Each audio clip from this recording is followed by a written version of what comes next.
Hai quả siêu nhỏ nha. Xin vui cũ.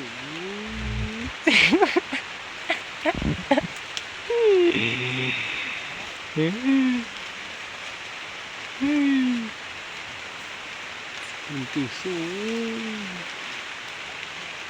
Đây nè. Ô, phá cả tà liu. Phá đi phá sư.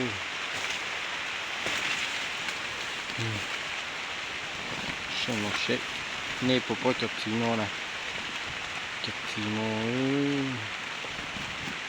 Một bồn đạp ô, bồn đạp có hai điệu ư.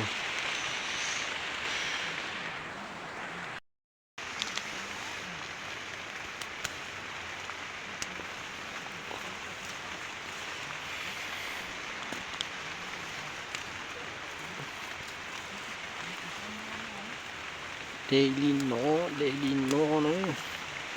Chú chè nó. Để rú rong. Mà để cho chế lưu mùa. Sau như này là cân thôi. Đi. Ôi, quả đẹp thật. Đấy. Cái quả này đẹp. Đẹp lắm. Lúc nào hành. Lúc nào mà chẳng tua đẹp tới. Cái gì mà sấy xế. Bé đẹp xìu. Bé trong cứ lợi phụ tục cái nó ta. Để chỉ xem bộ tới nó xong. Xem nó. Ôi trời. Tú nà ta liền. Con nà thôi. Cho ba lục sữa của này. Con nà thôi là. Chừng nó mãi chút lọt của thế.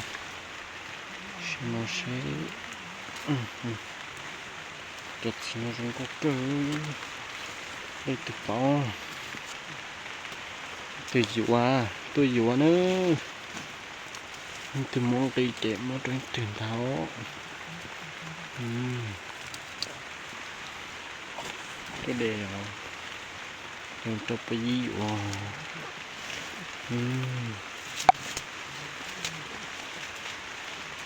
Pha đi pha tôi đi học phao.